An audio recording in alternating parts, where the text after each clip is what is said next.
মেহেরপুরে word Jubodal সভাপতি আলমগীর হোসেনের খণ্ডিত মরদেহ উদ্ধার করেছে পুলিশ। সেখানে আছেন সহকর্মী রাজিবুল হক, যাচ্ছি তার কাছে। রাজিবুল, কি নিয়ে এই হত্যাকাণ্ড, কারা জড়িত, পুলিশ প্রাথমিক তদন্তে কি বলছে, এই ঘটনায় কোনো মামলা বা কাউকে আটক করা হয়েছে কিনা?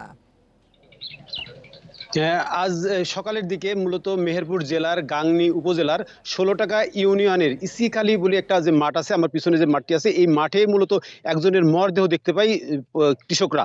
অর্থাৎ এরপর থেকে কিন্তু মরদেহ পড়ে আছে, এই খবরটি ছড়িয়ে পড়লে কিন্তু বিভিন্ন এলাকার লোক এখানে উৎসুক জনতা দেখতে আসে। পরবর্তীতে বেলা ৯টার পর্যন্ত অর্থাৎ তার কোনো পরিচয় শনাক্ত হয়নি, কারণ যে মরদেহটি পড়েছিল তার পিছনে হাত বাঁধা ছিল, মাথায় ধারালো অস্ত্র দিয়ে কোপানো এবং জবাই করা ছিল। অর্থাৎ যার ফলে তার যে মরদেহ, সেই মরদেহটি আসলে শনাক্ত করা সম্ভব হয়নি স্থানীয়দের। পরবর্তীতে বেলা ৯:৩০ পরে সামাজিক যোগাযোগ মাধ্যমে মূলত এই একটি ছবি দেখে তার পরিবারের সদস্যরা নিশ্চিত হয় যে এটি মূলত গাংনী উপজেলার যে গাংনী পৌরসভা আছে, সেই বাঁশবাড়ি ১ নম্বর ওয়ার্ড যুবদলের সভাপতি আলমগীর হোসেনের মরদেহ।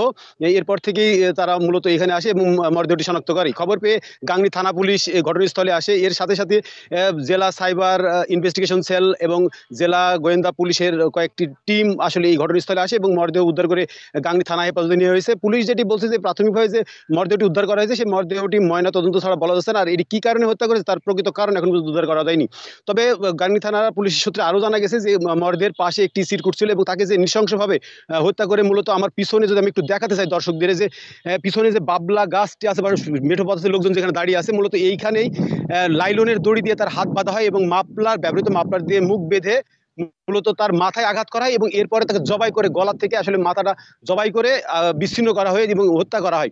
হত্যার পরে মূলত এই গাছের সাথে আবার ওইভাবে ঝুলিয়ে রাখে, যার ফলে সকালে কৃষকরা দেখতে পাওয়ার পরেই কিন্তু এই জানা যায় যে এইখানে একটা মরদেহ আছে। এবং তারপরেই জেলা পুলিশ, গাংনী থানা পুলিশ এবং অন্যান্য যে জেলা পুলিশের যে শাখাগুলো আছে, গোয়েন্দা শাখার পুলিশজন, তারা এখানে এসেছে এবং এখানকার মরদেহ উদ্ধার করেছে। মরদেহ উদ্ধারের পরে ময়নাতদন্ত পরেই প্রকৃত তথ্য উদ্ঘাটন করা হবে। তবে এখন পর্যন্ত যেহেতু কোনো মামলা করা হয়নি, গাংনী থানা পুলিশ যেটি জানিয়েছে, তবে হয়তো ময়নাতদন্তের পরে বা পরিবারের সদস্যরা হয়তো মামলাটি করবেন।